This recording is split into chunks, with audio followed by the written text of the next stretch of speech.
Semaine, nous traitons comme d'habitude une question d'actualité, l'espace universitaire, l'espace scolaire et la politique. Est-ce un mélange des genres? Pour en parler, nous avons le plaisir de recevoir Babacar Ndiaye. Il est le vice-président ou bien le vice-coordonnateur de la jeunesse patriotique du Sénégal de PASTEF. Babacar Ndiaye, bonjour.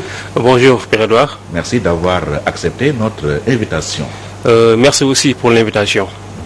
Alors, en tant que jeune, c'est vous également qui coordonnez les activités des étudiants affiliés au parti PASTEF. Que pensez-vous de cette actualité brûlante? On parle d'armes blanches découvertes dans des chambres d'étudiants à l'université Cheikh Anta Diop. Oui, d'abord, Pierre, permettez-moi après vous avoir remercié pour l'invitation, permettez-moi d'abord d'avoir une pensée vraiment sincère à tous nos frères actuellement détenus en prison, qui pour nous sont des otages du président Macky Sall et de son régime. Maintenant, pour en revenir à votre question, d'emblée, il faudrait qu'on précise que l'existence d'armes blanches à l'université Cheikh Anta Diop de Dakar, peut-être dans les autres universités, ne date pas d'aujourd'hui. Moi, je fus étudiant 2010-2015 à l'UCAD et il y en avait en pagaille.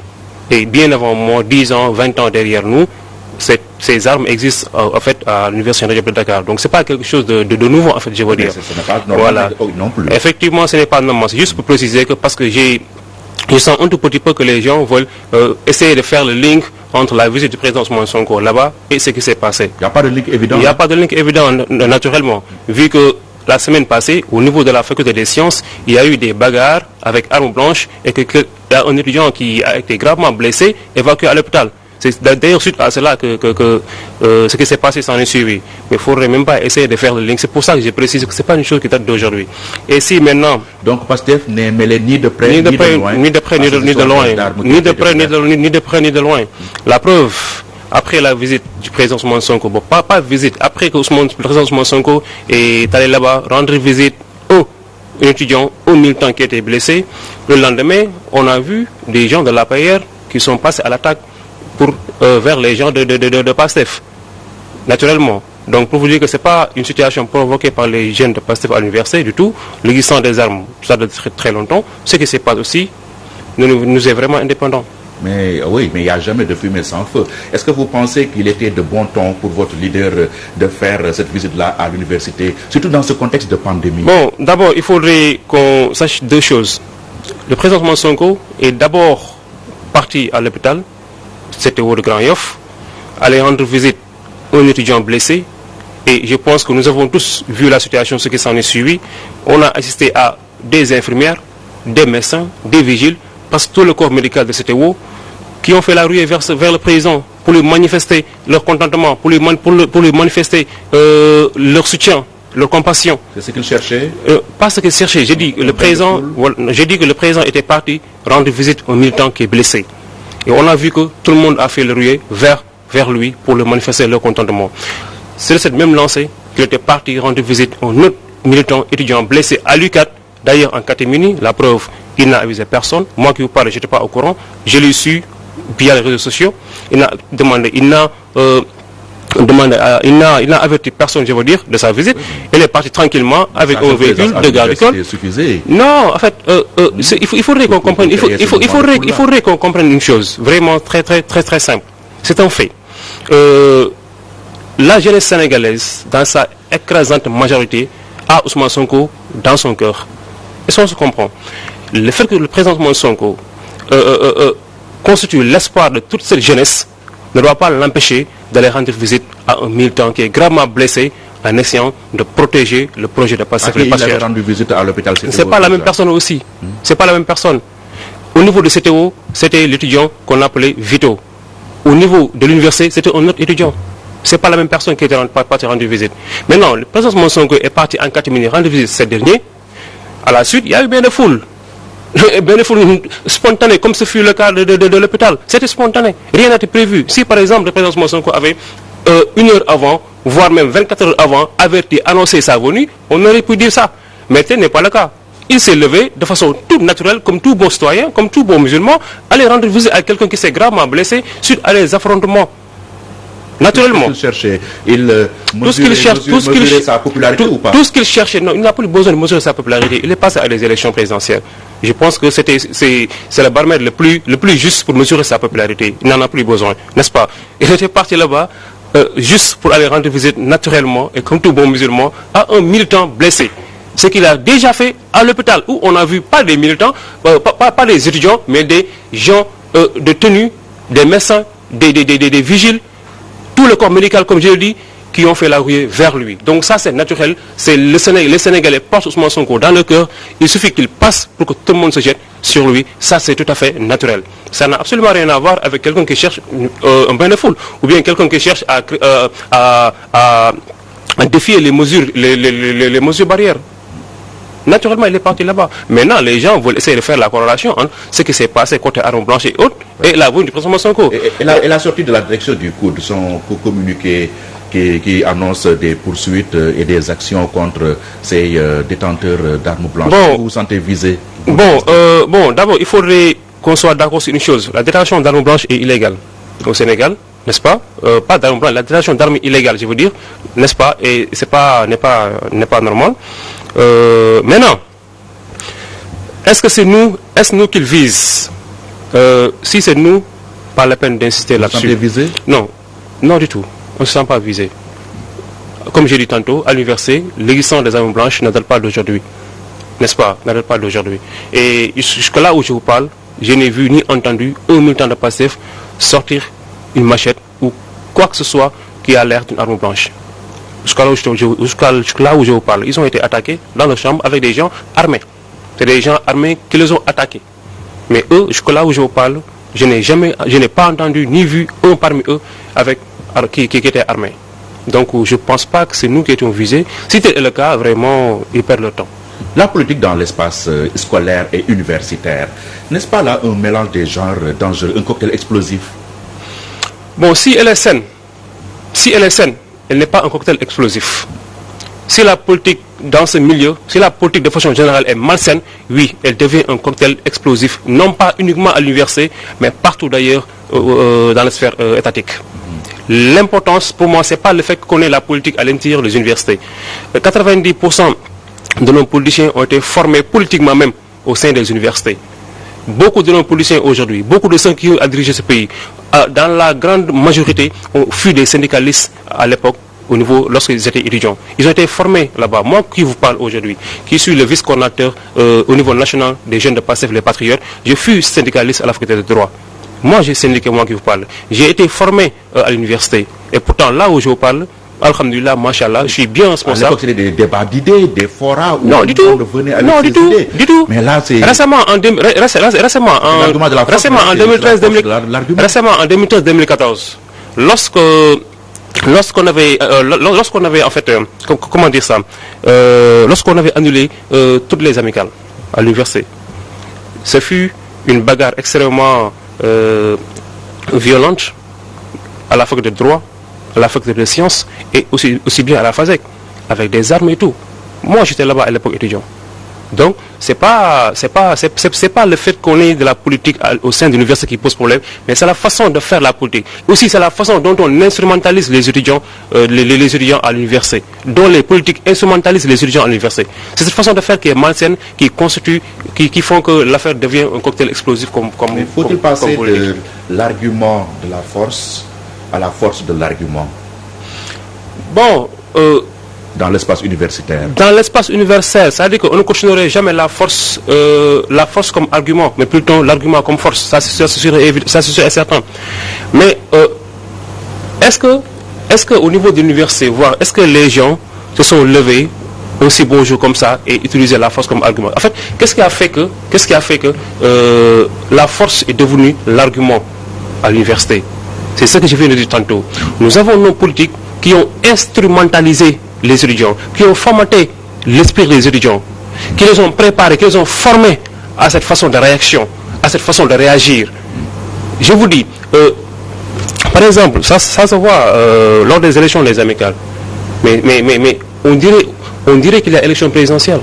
Chaque liste a son parrain. Chaque liste a son parrain, c'est là où je voulais en venir. Oui. Chaque liste a son parrain. Et c'est ce dernier, non seulement qui finance la liste, mais qui arme la liste. qui arme la liste. Les étudiants n'ont pas les moyens, n'ont pas même de quoi se payer les tickets de restauration comme il le faut. Financer une liste à l'université?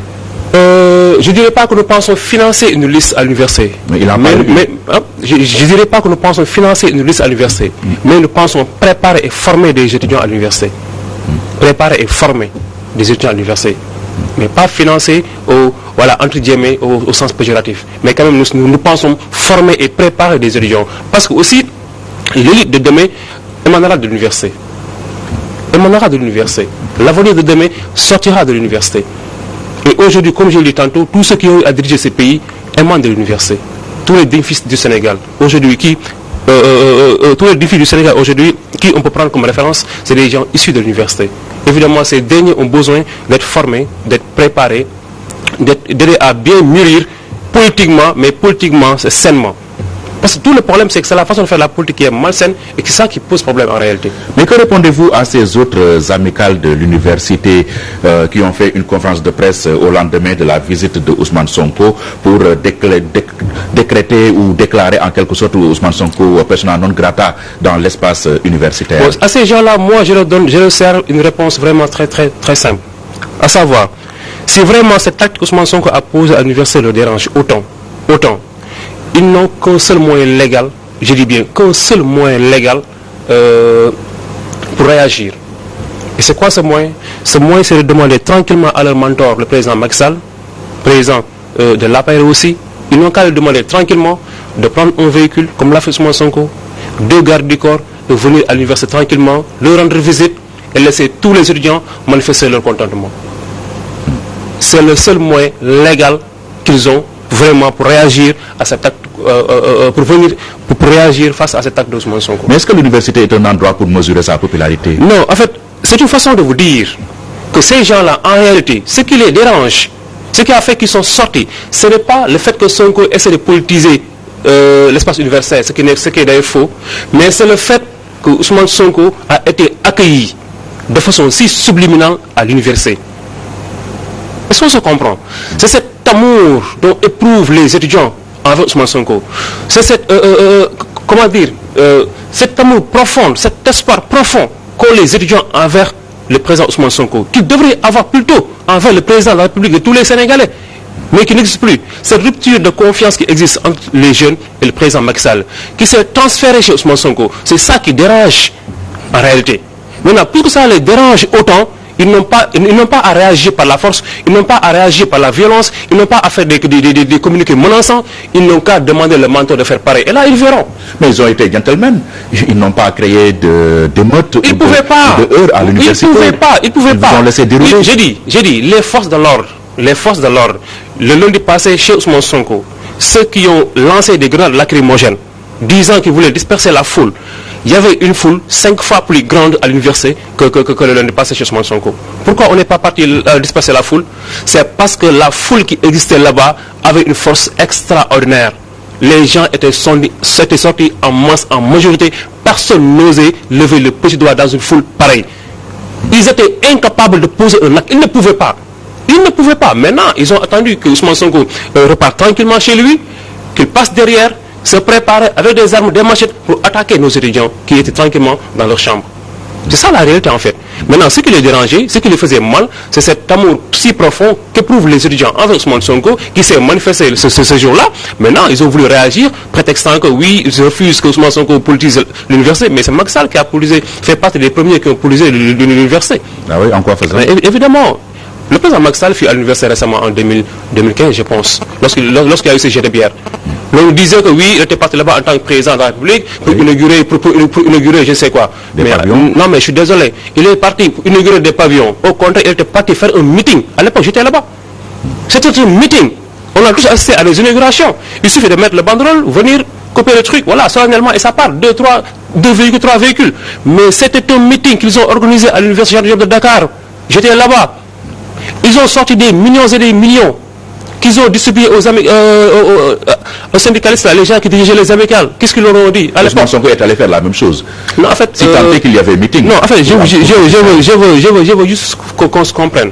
Macky Sall avait l'APR, Benno Bokk Yakaar avait préparé cette journée de façon grandiose. Ils y ont mis les moyens, tous les moyens de l'État à l'époque. C'était un meeting extraordinaire. D'accord? Et personne n'a pipé mot. Et on ne salue pas ce que ça en est suivi à l'époque, les GDPR et autres. Mais juste pour dire que ce qui s'est passé à l'époque, c'était pire que politisé. Qu'est-ce que Ousmane Sonko a fait? Prendre tranquillement un petit véhicule, 2 gardes du corps, en catémini, aller rendre visite à un militant malade. Toute l'université est sortie. Mais cela ne prouve absolument rien d'autre. Cet amour profond que les gens ont envers lui. Et maintenant, imaginons si Ousmane Sonko avait fait une annonce de sa venue à l'université. Qu'est-ce qui allait se passer? Qu'est-ce qui allait se passer? Et tel n'est pas le cas. Étant conscient de sa popularité, étant conscient du fait qu'il est l'espoir de toute la jeunesse et que tout le monde l'aime à ce point, il se devait de réserver, de ne pas annoncer sa venue à l'université. Il l'a fait en catimini. Mais non, on ne peut pas empêcher que les gens sortent. Cela n'a rien à voir avec quelqu'un qui veut un bain de foule ou bien quelqu'un qui mesure sa popularité. Popularité, il en a déjà.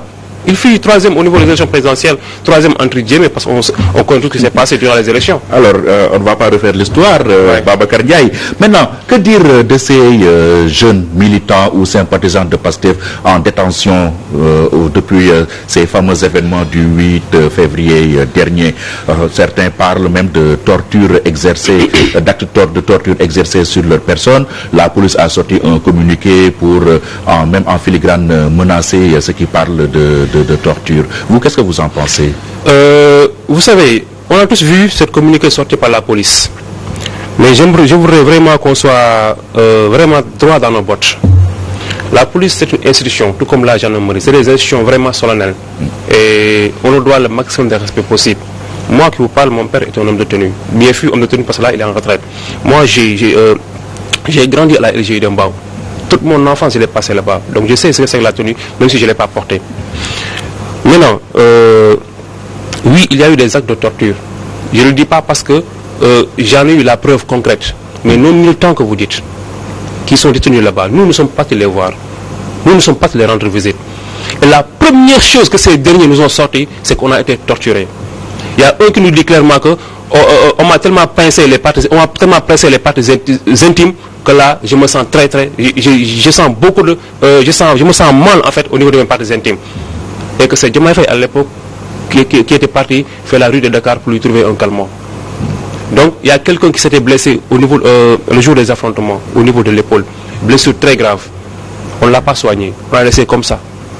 La blessure s'infectait. On l'a laissé comme ça. Même le simple fait de le laisser là-bas avec sa blessure qui s'infectait, c'est une torture. Et il y en a d'autres étudiants. Il y a un étudiant qui en a cassé la tête. Pas au niveau des affrontements, mais dans le camion des GMI. Et il l'a dit. Donc, ces actes de torture, on ne l'a pas vécu, mais ce sont eux qui nous l'ont rapporté. Et en les regardant, on sent que ces gens-là ont été malmenés, ont été torturés. À quelle fin ils ont été torturés? Pour les suturer des aveux ou ça, on ne saurait le dire. Mais en tout cas, ce qui est sûr et certain est que ces derniers, la première chose qu'ils nous ont dit automatiquement, droit dans les yeux, c'est que les gars, nous sommes en train de torturer. Nous sommes en train de torturer. On nous frappe, on nous fait ceci, on nous fait cela. L'autre dit, moi, mes parties intimes, on me les presse tous les jours. Là, je me sens très mal. Et c'est Diomaye Faye, comme j'ai dit, qui est parti trouver un médicament pour lui. À l'aide du docteur Cissé. On les a bien tabassés. Maintenant, qu'est-ce qui s'est passé? Qu'est-ce que vous voulez? On n'invente rien, on ne crée rien. C'est eux qui nous ont rapporté les faits et en les regardant, c'est ce qu'on voit. Et pourtant, on n'a pas besoin d'inventer que les gens sont torturés, or qu'ils ne le sont pas. À quoi ça nous servirait? On a Birame Souleye. Tous les responsables qui présentement sont en train de faire des allers-retours au niveau du parquet. Mais ces gens n'ont pas été torturés. Ils sont bien. Birame Souleye et son épouse. Birame Souleye et son épouse, Daïrou Thiam, Abbas Fall, mais ils sont bien. Ils sont bien traités. On ne les a pas torturés. Et là, on l'a dit partout. On ne les a pas torturés. Si on avait voulu salir la peau de la police en créant ces tortures sur ces jeunes-là, pourquoi ne pas faire pareil pour les Birame Souleye et autres? Eux, c'est les responsables. Et je pense que si on disait par exemple que Birame Souleye est torturé, ça allait être beaucoup plus grave et ça allait créer un écho beaucoup plus grandiose que celui-là. Avec toutes ces personnes en détention, est-ce que vous pensez qu'il y a une entreprise de démantèlement de PASTEF qui est en cours? Je vous dis de façon très simple. Nous connaissons le programme, nous connaissons le projet du président Macky Sall et son régime. C'est quoi? D'accord? Arrêtez Ousmane Sonko. Mais bien avant ça, tout être capable de porter le flambeau, ou bien tout être capable de faire bouger les choses, on le liquide, on la liquide. C'est ça le projet. On la liquide. Présentement, là où je parle, qu'est-ce qui se trouve en prison? Abbas Fall. Le premier meneur, je peux dire, au niveau de PASTEF. Qui est là-bas? Notre secrétaire exécutif. Qui est là-bas? Nos membres du mouvement des cadres. Qui est là-bas? Que des responsables de PASTEF. Que des responsables. Et là où on parle aussi, nous savons tous qu'ils sont derrière nous. Le projet, on le sait. Vous vous sentez épié? Nous sommes traqués de partout. Au quotidien? Nous sommes traqués de partout, ça on le sait. Nos téléphones et tout, ça on le sait. Mais ce qui est sûr et certain, je pense qu'on l'a dit une fois, on va redire ça. Et ça, c'est la chose la plus normale, la plus concrète que possible. Et même la plus légale, vu que notre constitution l'a même prévue. L'a même prévue. Face à l'oppression, la résistance devient un droit. Et là, on se sent oppressé, on va résister. Ça, c'est la chose la plus naturelle. On se sent traqué, on se sent oppressé, on se sent malmené. Et oui, on ne va pas se laisser faire. Ça, c'est sûr et certain. Vous avez engagé la résistance, mais pour certains, Ousmane Sonko également avait fait un appel à l'insurrection. Est-ce que vous ne craignez pas que cela soit un facteur aggravant pour lui? Qu'est-ce que Ousmane Sonko a dit pour qu'on dise qu'il a fait un appel à l'insurrection? Ça aussi, c'est fondamental. Qu'est-ce que Ousmane Sonko a dit? Tout à l'heure, vous avez dit qu'il n'y a pas fumé sans feu. Je vous le retourne, il n'y a pas fumé sans feu. Ousmane Sonko ne s'est pas levé un bon jour pour faire un appel, comme vous dites, à l'insurrection, ce qu'il n'a pas d'ailleurs fait. Qu'est-ce qui s'est passé? On a vu un député, légitimement et légalement élu, à qui on sert une convocation à la police, à la gendarmerie. À qui on sert une convocation à la gendarmerie. Un député qui bénéficie d'une immunité parlementaire. La gendarmerie lui sert une convocation en bafouant toutes les règles légales, à savoir passer par les procédures normales, lever son immunité avant de le convoquer. Étant au Sénégal, connaissant le régime du président Macky Sall, connaissant comment est-ce qu'ils savent torturer les gens, connaissant leur ligne de conduite que Macky Sall a dégagée dès son accession à la magistrature suprême, à savoir réduire l'opposition à sa plus simple expression, connaissant toutes les manigances qui ont précédé, toutes les machinations machiavéliques qui ont précédé envers le président Ousmane Sonko. Mais ce dernier a pris les devants. Parce qu'il savait pertinemment que le jour de la convocation venue, s'il ne va pas répondre, ils viendront le cueillir. Et justement, illégalement, connaissant le camp d'en face. Ce dernier est sorti et il a pris en témoin l'opinion nationale, internationale, et il a appelé à ce que partout où se trouve quelqu'un qui se dit républicain, quelqu'un qui se dit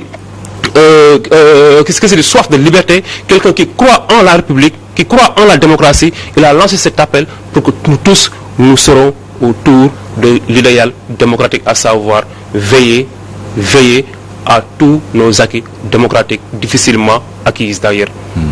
Difficilement acquises. Et c'est dans ce sens qu'il a appelé à ce que les gens se retrouvent chez lui. Oui. Ça, c'est une façon de protéger la démocratie sénégalaise. Avec tous ces casques qui s'en sont... Non. En fait, parlons pas de... J'ai dit, Ousmane Sonko a lancé un appel de façon résumée pour la lutte pour la démocratie.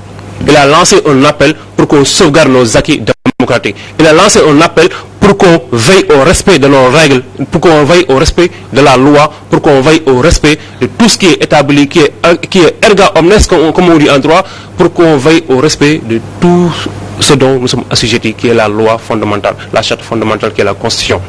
C'est à ça que Ousmane Sonko a appelé. Maintenant, qu'est-ce qui s'est passé? On était parti là-bas, moi j'étais là-bas. Si vraiment les forces de l'ordre étaient venues pour disperser la foule, parce qu'il y a Covid-19, là, il y a les mesures barrières.